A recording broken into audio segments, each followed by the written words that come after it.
So mga bagay na kailangan mong gawin upang sa loob lang ng 5 araw maghahabol sa iyo ang isang lalaki.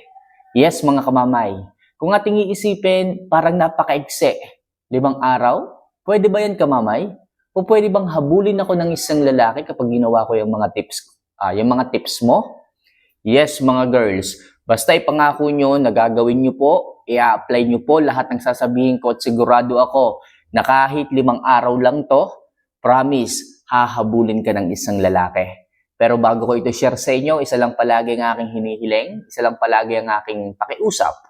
If ever nagugustuhan nyo po yung mga love advice na aking ibinibigay, isinishare sa inyo, ipinapaliwanag at isinisermon, huwag nyo sanang kalimutan na mag-subscribe, mag-like, at syempre mag-comment na rin sa ibaba at malaki po yung maitutulong yan dito sa ating munting channel. Kung handa na po kayo mga girls, mga kamamay, simulan na natin ang ating topic ngayong umaga na ito. So ano nga ba yung mga bagay na dapat mong i-apply o dapat mong gawin sa isang lalaki at sa loob lang ng 5 araw, siya na yung maghahabol sa iyo? So number 1, dahan-dahan ka munang magbawas ng oras sa kanya. Yes, mga kamamay, ito po yung una at number 1 po ninyong gagawin sa kanya. So, unti-unti nyo munang babawasan yung oras ninyo pagdating sa kanya. Kung halimbawa, yung lalaki masyadong toxic, masyadong sakit sa ulo, tapos ikaw, habol ka ng habol, ikaw palagi yung naghahanap ng oras pagdating sa kanya, tapos yung lalaki, yun nga, palayo ng palayo, yung lalaki, mas busy, mas inuuna pa niya ang kanyang barkada, tapos ikaw, na asawa na wala namang ginawang masama, wala namang ginawang mali, pero hindi ka binibigyan ng oras. Okay, ikaw palagi yung naghahabol at nakikita mo, mas nawawalan ng value ang kagaya mo sa kanya. So, ang dapat mong gawin diyan kamamay is unti-unti mo munang bawasan yung oras sa kanya.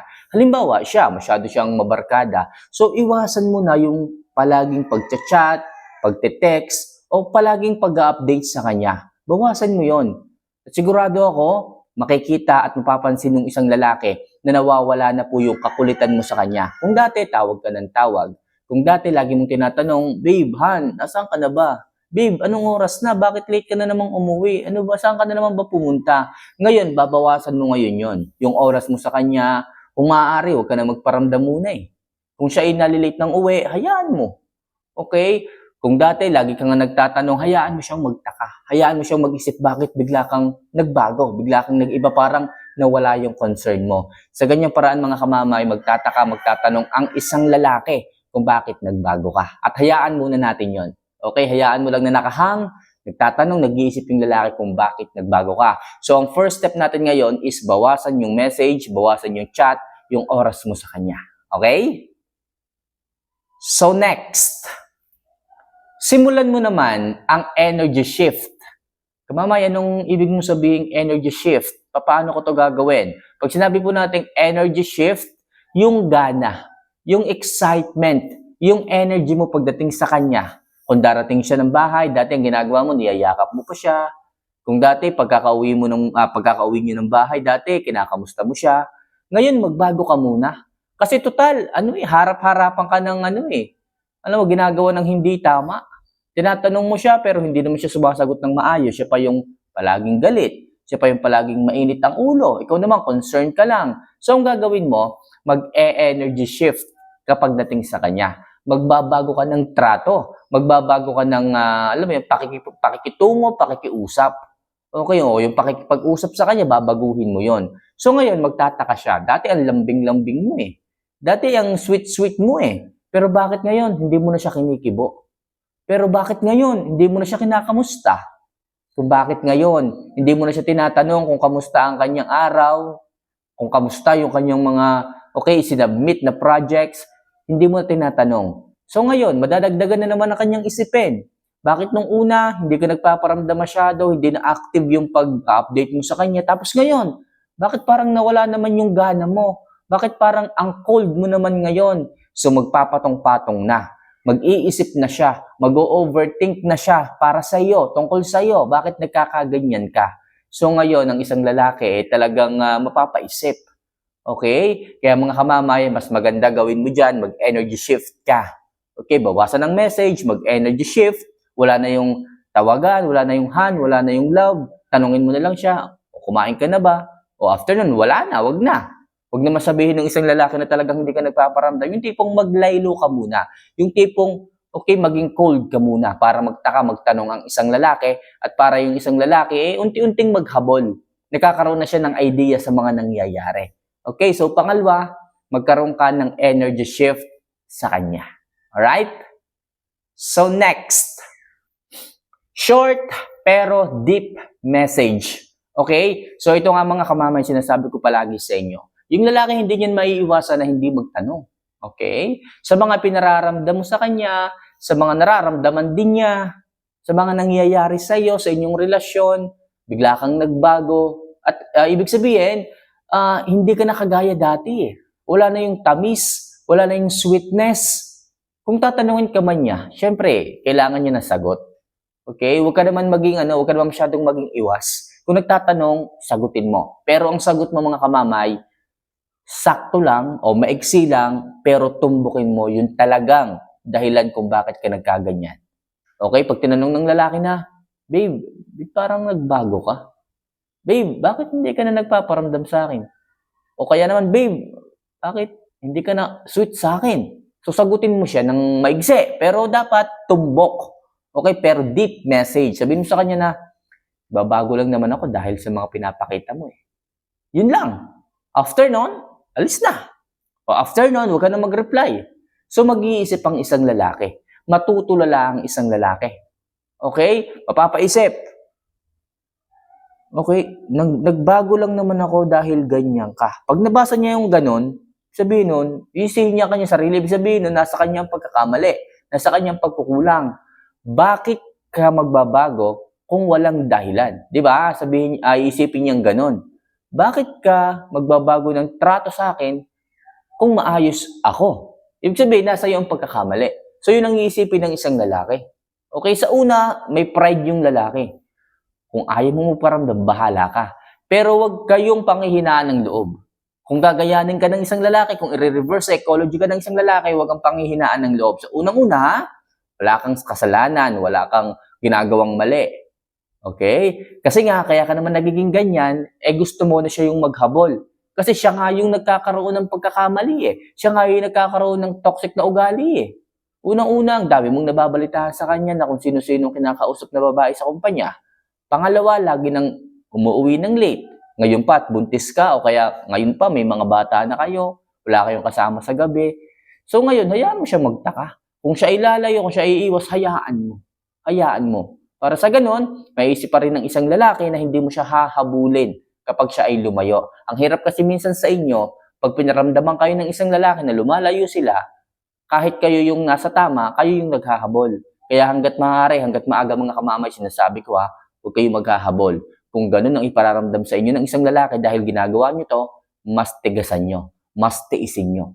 Pakita nyo na hindi nyo siya hahabulin. Ipakita nyo na hindi kayo marupok. Ipakita nyo na hindi nyo siya kailangan sa mga panahon na siya naman talaga yung may kasalanan.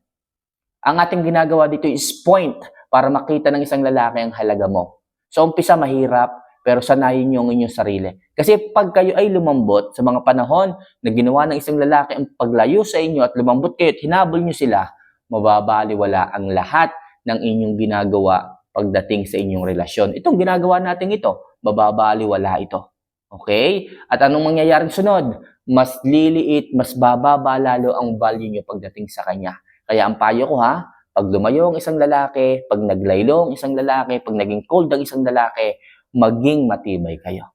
Okay? Gawin nyo lang yung aking sinasabi sa inyo na tipong mag-message lang kayo ng isang maigsi kapag tinanong kayo kung bakit ka nagkaganyan, pero deep message, pero tumbok yung paliwanag. After nun, wala na. Okay? So next, huwag ka na munang magparamdam. Okay? At this moment of time, mga kamamay, aalisin nyo muna ang paramdam. Gaya nga ng sabi ko sa inyo, medyo lalayo ang lalaki sa inyo. At sa panahong ganyan, mawawala ka muna. Okay, huwag ka munang magpaparamdam. Para maisip ng isang lalaki na sa kanyang paglayo, hindi mo na siya hinabol.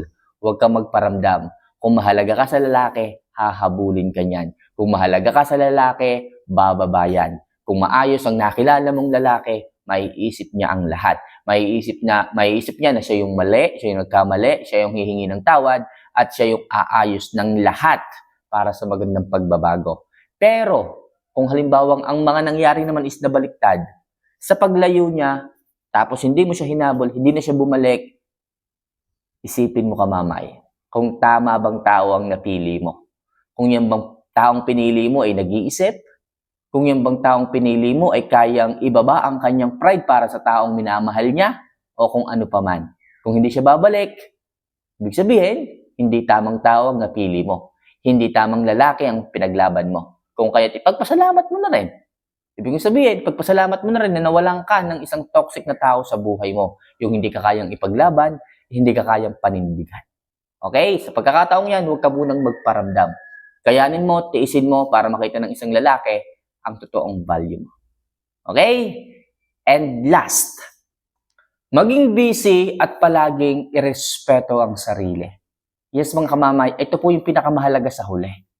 Kung halimbawa mang hindi ka na nagparamdam sa kanya, at sa pagkakataong ito, hindi pa rin siya nagpaparamdam. Sabihin natin na 3 araw na hindi pa rin siya nagpaparamdam. Huwag mong ilagay lagi sa isipan mo na magpaparamdam siya, na hinihintay mo siya. So madaling sabi, magpaka-busy ka lang. Kung may trabaho ka, kung may negosyo ka, mag-focus ka lang. At irespeto mo syempre yung sarili mo. Huwag mong hahayaan na ibababa mo ang inyong mga sarili o ang iyong sarili para lamang sa taong hindi kaya kang ipaglaban. Lagi mong tatandaan yan. Kung wala kang kasalanan, hindi mo kailangang humingi ng tawad, ng sorry sa kanya para lamang maayos ang lahat. Okay? Lagi mong iisipin na kung sino ang may pagkakamali siya, dapat ang lumapit at humingi ng tawad. Kung po pwede siyang patawarin, dapat siya yung lumalapit. Okay? At ikaw naman, huwag ka masyadong maging malambot. Okay? Kung palagi na lang ikaw yung niloloko, huwag ikaw palagi yung hahabol. Huwag ikaw palagi ang aayos ng lahat. Kasi sa lahat ng pagkakataon, kapag ikaw yung babaeng ganyan, kalimitan ikaw yung naaabuso. Ikaw yung, alam mo yun, ikaw yung nagiging tagilid sa bandang huli. Kaya hanggat maaari, sa mga panahon na hindi kayo nag-uusap, nagpaparamdam, dahil nga nag-no contact rule ka sa kanya, maging busy ka lang. At syempre, irespeto mo yung sarili mo. Lagi mong itatatak sa isipan mo, mahalaga ka, may value ka. At kung sino yung mga taong hindi makakita nito, wag mo itong ipilit pa. Okay?